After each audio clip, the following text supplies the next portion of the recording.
O Jorge é uma pessoa reservada, já vi, o que contrasta um bocadinho com o ambiente do futebol, ou não? Sim, foram fases. Essa é uma boa pergunta, porque quando eu comecei a jogar futebol era super tímido. Em casa não, sempre tive um papel de destaque, que era mais novo, gostava das brincadeiras, mas depois com a idade fui-me soltando, até que quando fui em 2002 jogar para a Espanha, a minha personalidade mudou, mas teve muito a ver com eu ser o único português num balneário cheio de pessoas de outras culturas, muito sul-americano, muito espanhol, e a ideia ali era tentar integrar-me. Eram jogadores que estavam sempre a pôr em teste as minhas capacidades, e se eu não transformasse numa pessoa mais comunicativa, até ia perder o meu destaque dentro do plantel. Não tem nada a ver com o jogar ou não, mas tem a ver com, em termos sociais, de estar perdido.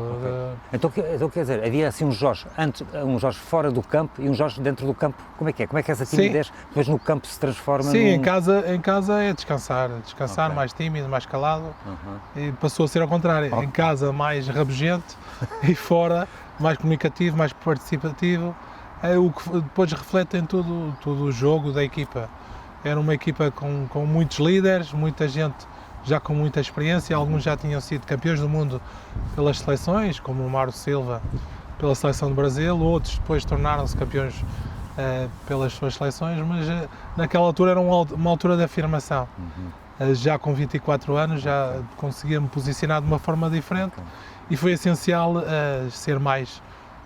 estar mais predisposto para falar e para comunicar, até com a imprensa, que sendo na Galiza, deixaram-me falar o primeiro ano em português, o que foi muito bom, mas depois, a partir dali, em castelhano, tive que estar a argumentar e era super difícil, então tornei-me mais comunicativo. Ou seja, o Jorge quase que foi, digamos, forçado, no bom sentido, sim, não é? A ter que adaptar-se depois ao ambiente novo. Sim, empurrado, até porque fui sempre super protegido. Eu comecei no Estrela da Amadora com 8 anos, até aos 22, era um jogador da casa, ou seja, tinha todos os privilégios do jogador da casa, toda a gente queria que eu tivesse sucesso porque era um projeto do clube, e depois quando saí para o Foco do Porto já começou aí a profissionalização, porque até ali eu pensava que era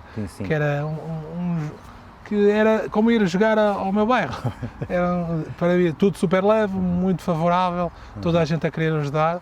Depois quando entro no Porto, sim, vejo que é ser profissional, uma mudança muito grande, uma exigência também muito grande, mas depois a capacidade física e em termos do que era jogo sempre estiveram presentes, mas depois, quando fui para a Espanha, sim, aí foi um choque em termos cultural. Não é muito longe, porque eu ia de carro e tudo, sempre para a Corunha, mas em termos culturais havia já muita gente de todo o lado. Sim. Sente que na altura, quando o Jorge começou, faltava assim um apoio na retaguarda, tipo um apoio até não sei se psicológico, um apoio em termos de treinadores, para, digamos, arrumar a cabeça do jovem que está, eu acredito que o Jorge estava cheio de ideias de chegar ao estrelato, não é? Sim. Portanto, teve algum apoio, sentiu, como é que foi? Como é que esse processo foi por fases. A primeira fase foi muito controlado pelo meu pai e minha mãe, mais o meu pai, que já era jogador de futebol, percebia a exigência da profissão, e até aos 22 anos eu morei em casa dos meus pais. Aí foi super fácil, como eu tinha dito antes, estava num contexto muito familiar, e aí até as frustrações eram de uma forma diluídas de uma forma muito leve, porque eu chegava a casa e os meus pais simplesmente desdramatizavam. Nós fazíamos rotinas normais do dia-a-dia. Não eram aqueles pais que puxavam pelo filho para ser campeão? Não, eles queriam, acima de tudo, que nós fizéssemos duas coisas, estudar e desporto. Mais o futebol, porque era ligado ao que o meu pai fazia, mas não sem sempre a vontade de ser o melhor, se estás numa área tens que tentar ser o melhor, mas não sabiam porque o meu pai já tinha tentado e sabia que era muito difícil, é uma carreira difícil. A partir do momento que eu deixei o ninho, casa dos meus pais, aí sim, cada frustração leva-se para casa e dói muito mais. Sim. Não ter com quem falar às vezes, Exato. ou partilhar só com uma pessoa. Tinha o apoio no Porto do meu irmão, que também jogava no Salvés na altura, mas já era muito mais difícil de gerir tudo. Era tudo muito mais pesado, passei a ser eu o chefe de família, não é? E aí custou-me um pouco a tomar certas decisões, mas eu tentava sempre não prejudicar o jogo, mas era muito mais difícil. O Jorge tocou aí na solidão, não é solidão no sentido trágica, mas como é que é? Há momentos de solidão, mesmo com este sucesso todo? Sim, existe porque na hora das decisões muita gente toma decisões de ânimo leve, ou seja, o que é proposto é tomado, mas dizer não, saber dizer não. Por exemplo, quando eu fui para o Porto com 22 anos, dizer não a uma vida de solteiro. Eu casei-me e fui para o Porto já casado. Mas aí tira-se de lado já muita coisa que prejudica uma carreira de futebolista. Se é a idade ideal para casar, eu acho que não. Sinceramente, hoje, para mim e para também a minha mulher, não foi muito bom para nós. Éramos muito novos, existia muita coisa que ainda tínhamos que aprender. Largamos a nossa juventude para estar naquele projeto que passou a ser de ambos e mudou um pouco a nossa maneira de pensar. Tivemos que tornar-nos mais velhos, e depois mais tarde pagamos a fatura porque tivemos problemas de relação que não sabíamos resolver porque não tínhamos vivido. Exatamente. Vê diferenças entre o jovem que o Jorge foi e os jovens de hoje, vê grandes diferenças? Como é que olha para o mundo atual? Sim, vejo muita diferença. Hoje em dia no futebol existe uma expectativa muito grande de toda a gente que está ao lado, tanto dos pais como dos empresários, do clube. Existe muito mais organização, mas muito mais a exigência. E quem chega ao patamar, por exemplo, que eu cheguei, jogar na Seleção Nacional, jogar nos clubes que lutam para os títulos, hoje em dia já é muito mais complicado. Os meninos, quando chegam a essa altura, estão mais preparados porque há mais informação, mas é muito mais pressão. Existe a pressão também do fator económico, que naquela altura, na minha altura, não era tão grande, porque nós vivíamos bem, em casa com os meus pais vivíamos bem, passamos a ver muito melhor, mas não havia aquela pressão de ser um jogador imediato como o Cristiano e o Messi, que fizeram com que o patamar de exigência fosse muito maior. Nós queríamos ser, sei lá, os nossos ídolos era o Eusébio, o Pelé, jogadores que em termos económicos, financeiramente, não passavam uma vida de luxo, era uma vida normal. E hoje em dia não, vê-se os jogadores de topo, que jogam nos grandes clubes, a terem uma vida diferente daquela que o Eusébio e o Pelé tinham naquela altura. Daí que nós não tínhamos a pressão financeira. E eles, hoje em dia, existe uma pressão financeira para chegar lá, porque liga-se muito o ser jogador de futebol de elite a um jogador com capacidade financeira. E associa-se muito o sucesso financeiro com a própria performance, não é? Sim, o que faz com que muita gente fique pelo caminho. As expressões que eu tinha aos 22 anos era mais de como me situar, que é estar casado ou estar solteiro, e aqui a maioria dos mais jovens já estão todos solteiros. Eles até aos 30 não parece que casem. Casam muito mais tarde, organizam-se diferente. A sociedade mudou também, é certo, porque os jovens de 22 anos, da minha altura, em 97, 98, tinham uns apoios também para poderem casar, ou seja, a geração dos meus amigos também casamos todos, mesmo com futebol ou não, e aqui existe muita pressão do futebol. E então eles fecham-se mais e não se dão tanto a casar, fica tudo para mais tarde. Exatamente, e o projeto profissional está em primeiro lugar, não é? Sim, exatamente. Muito foco profissional, eles são muito mais profissionais que nós. Na altura nós tínhamos acesso, se calhar, há muitos que já bebiam, já fumavam, que eram rotinas normais, de quem crescia até aos 30 anos. Hoje em dia, eles, como visam muito a performance, até têm aconselhamento para quanto mais tarde usar outro tipo de forma de se controlar para ter muito rendimento. Por exemplo, os clubes controlam a alimentação, controlam o descanso. Os treinadores... acontecia também no tempo dos jogos? Não. Existia quando íamos para estádios, sim, mas depois o jogador em casa era livre para fazer o que quisesse. Hoje em dia não, existe uma monitorização em todos os parâmetros. Os jogadores têm pulseiras para poder controlar o sono, a alimentação, o peso. Existia na altura, mas de uma forma mais rudimentar, e hoje em dia é levado ao extremo. Com a tecnologia que existe, o jogador está em campo e o treinador já sabe o que é que ele pode render. Naquela altura não, ia em campo e nem todos os treinadores conseguiam ler qual é o jogador que estava em fadiga, qual é o jogador que estava ao limite, e muitas das vezes era do mau descanso. Este desenvolvimento tecnológico todo, acha que desvirtuou um bocado a imagem do futebol, ou como é que é? A tecnologia veio para ajudar, mas quando existe sempre os homens por trás das máquinas, tanto para o atleta, tudo o que é tecnológico, a maneira como se comporta, como comunica, mudou. Hoje em dia os jogadores não estão tão acessíveis, eles vivem numa bolha, mas depois quebram a bolha através das redes sociais. O que às vezes parece meio ridículo, porque estão tão inacessíveis para o cidadão comum, mas depois até alguns segredos do seio do futebol eles entregam nas redes sociais. Quando eu jogava não, era diferente, toda a gente tinha acesso à nossa vida, saíamos do estádio, tínhamos logo o público ali até a julgar o nosso desempenho. Sociais, não é? Sem redes sociais. Sem redes sociais. Já tínhamos algum divertimento em termos de computadores e PlayStation, mas não era igual.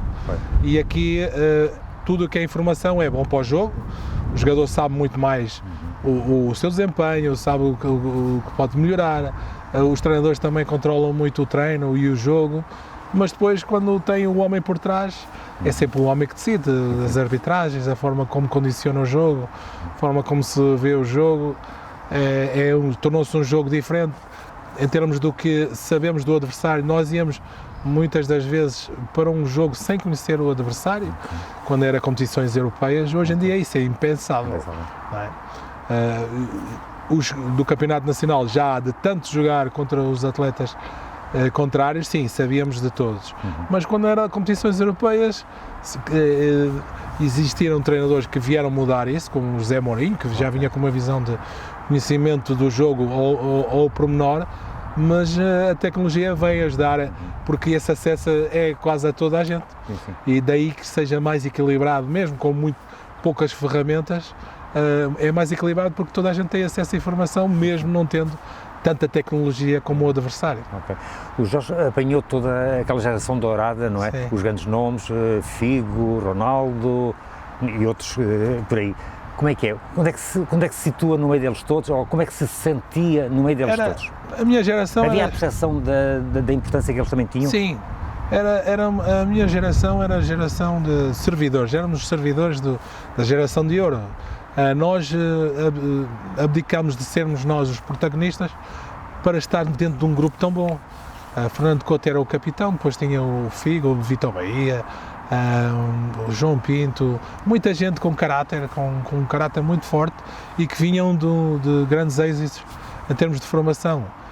Ganharam muitos campeonatos de Europas, também ganharam um Mundial, 2 Mundiais, um de Riad e outro em Lisboa.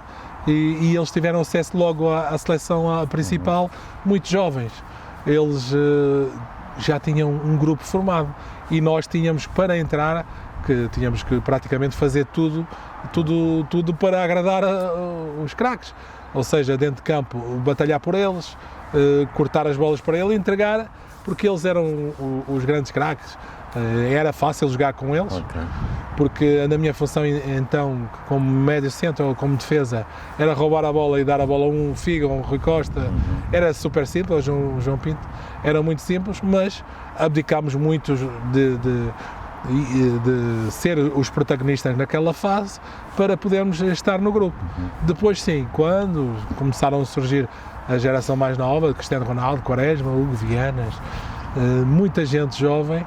Nós aí, como tivemos uma aprendizagem com os da geração de ouro, acho que fomos muito abertos, demos uma abertura total para os mais novos e eles não sentiram dificuldade nenhuma.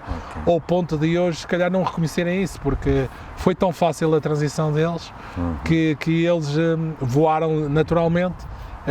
Era difícil um mais novo chegar e fazer o que o Cristiano fez, que era chegar, marcar e ser protagonista, logo assim de início, porque o grupo ia pôr, ainda entrava e ia naturalmente deixar ainda a carreira durar um pouco mais dos que estavam, só depois é que entravam os mais novos. E eles não, entraram todos de golpe. Formaram um grupo onde não sabiam quem é que ia ser o quê, tipo Quaresma, Nani, Ronaldo e outros estavam-se a posicionar. Claro que a história hoje diz-nos que o Cristiano Ronaldo foi o grande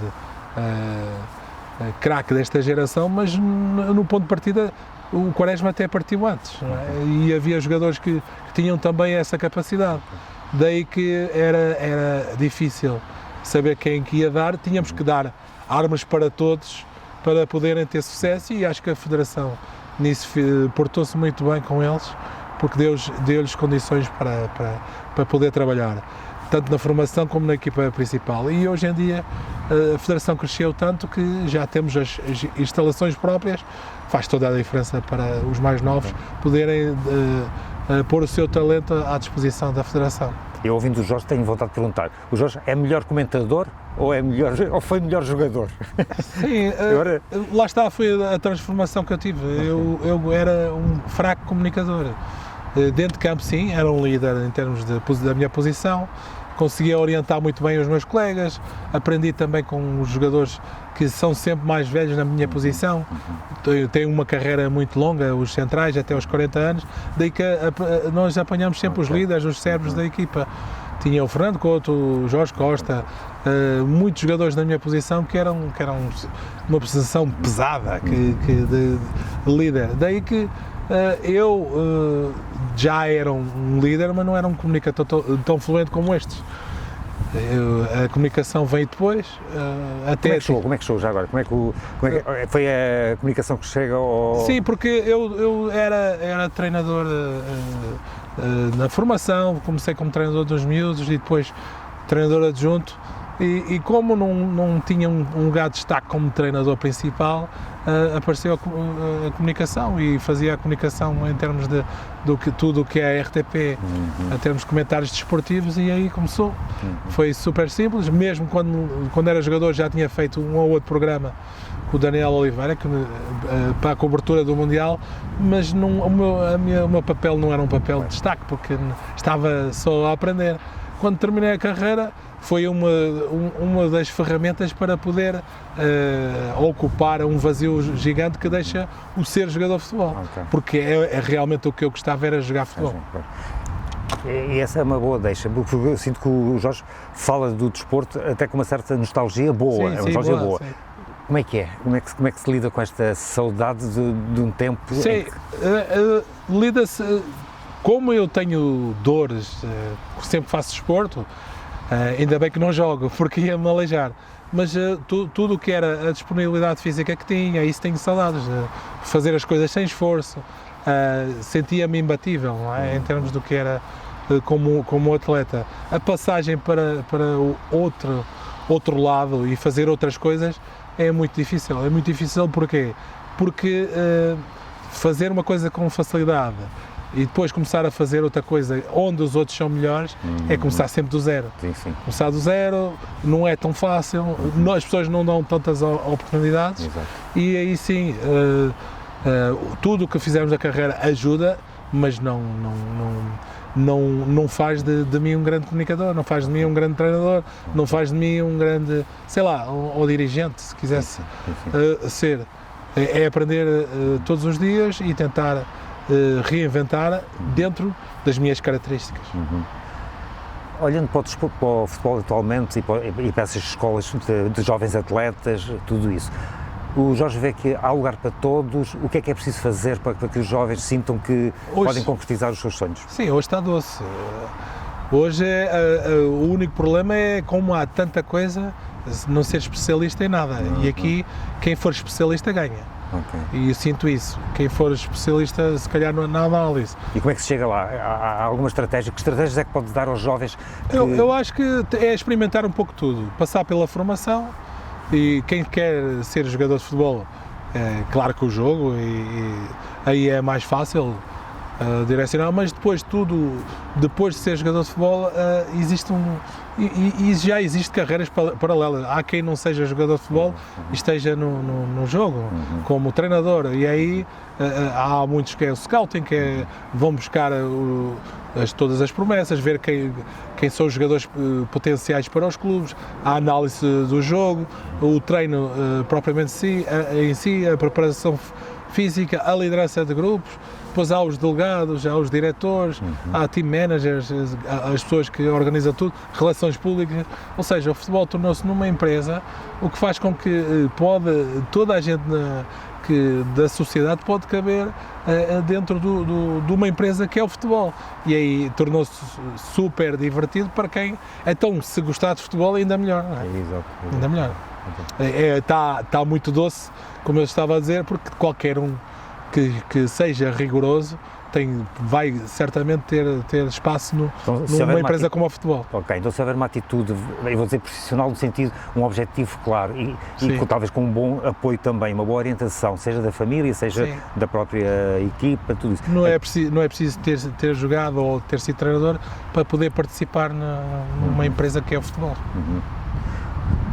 Pô, Jorge, o que é que falta fazer dentro do desporto ou dentro da sua vida?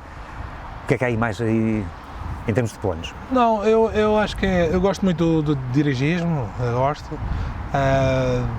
Estar por trás, já fui delegado, não gostei muito porque é uma parte mais técnica, o delegado não tem funções e não tem força para poder organizar em termos de tudo o que é dentro do clube, para contratar, para mexer com a equipa, para ajudar a equipa a ter mais força do que é a organização do plantel. O delegado é simplesmente um delegado do jogo, não tem um papel muito relevante, mas sim, em termos de dirigismo, tudo.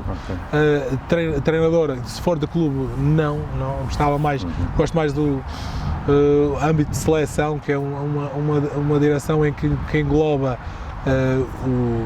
ver talento, situações concretas de um torneio que é preciso estar mentalmente muito forte, dirigir um grupo para um objetivo imediato. Sim, gosto mais do que um planeamento profundo de uma equipa de princípio de época. Isso eu não gosto tanto. Vem o Mundial. O que é que muda? Muda tudo, não é? É uma maravilha. Eu acho que para um atleta e para quem está envolvido numa seleção, é o auge. Depois e então Portugal, que é uma seleção que tem muita responsabilidade, temos todas as pessoas viradas para o talento, a olhar o que é que o nosso talento vai fazer. Há uns anos atrás, nós os portugueses torcíamos até pelo Brasil, Portugal não participava, mas como Portugal está a participar em todas as competições, anos após anos, que é o Mundial de 4 anos, mas antes do Mundial existem as competições em que Portugal está a ter muito sucesso. Aqui viramos a agulha para Portugal e o mundo também está a fazê-lo. Temos muita pressão, mas é uma pressão boa. Toda a gente está a apoiar Portugal e isso vai nos ajudar a ir mais longe. Temos o talento, temos as referências possíveis para... As outras seleções olham com respeito verdadeiro para a seleção portuguesa? E isso parece que não, já entramos ao jogo e para o jogo já ganhamos 6-0, já é 6-0. Eu acho que estamos num patamar de poder tirar a pressão do que é ganhar o Mundial, dizer que queremos e que somos candidatos e somos favoritos porque temos o talento para isso, mas temos de tirar a pressão do que é o jogo, porque Portugal vai para o jogo e pode ganhar e perder com qualquer seleção. porque é um jogo.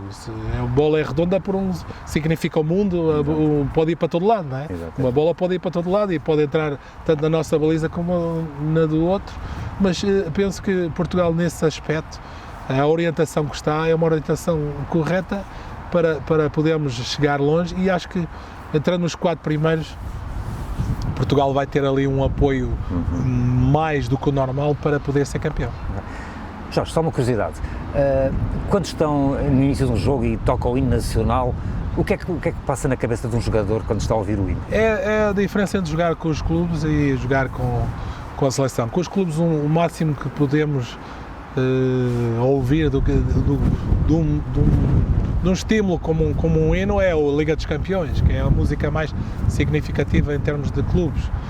Agora, de seleção não, representa, o atleta quando ouve aquele hino, sabe que está a representar um país de uma forma individual, o seu pai, a sua mãe, as pessoas da sua rua, as pessoas com... Essa gente entra toda? Sim, pessoas que normalmente quando ele representa o clube, se calhar nem prestam atenção e não veem o jogo, se calhar. Okay. E aqui sim, todas as pessoas, o foco é a seleção, o Mundial, e enquanto Portugal estiver a participar, está toda a gente a E conseguem jogar depois com esse peso todo? Sim, os primeiros minutos existe aquela entrada, é uma entrada muito significativa, muitos atletas até ficam emotivos e quebram um pouco tudo o que é a atenção do jogo, mas depois a bola começa a rolar, aí sim a intensidade é boa, mas um passo é um passo, um remate é um remate, uma corrida é uma corrida. Já chorou sim. Em campo?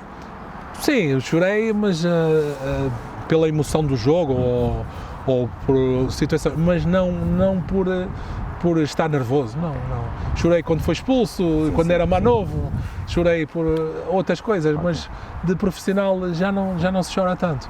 Chora-se quando se acaba, pela frustração, sim, isso sim é normal, mas dentro de campo, quem transpira e dá tudo, não tem por que chorar, não é? Só se for de alegria. O futebol de hoje recomenda-se, e eu acho que dá muita ilusão do jogador querer visualizar os seus ídolos, porque eles estão constantemente a ver nas redes sociais o talento e as jogadas, não veem um jogo inteiro, isso é difícil, mudou muito, mas no entanto há muito mais ilusão, porque...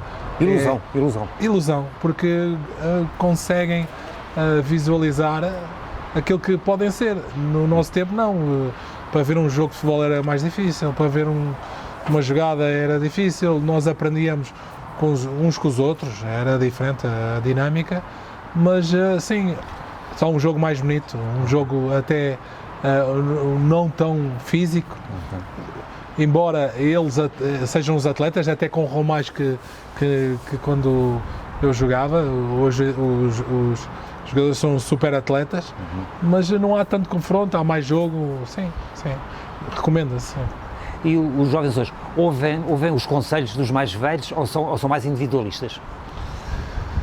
Não sei bem, mas eu acho que eles fecham-se mais, não ouvem tanto, e daí que existem muitos erros. Também não existe muita gente para ensinar. O que é que aconteceu com o talento hoje em dia?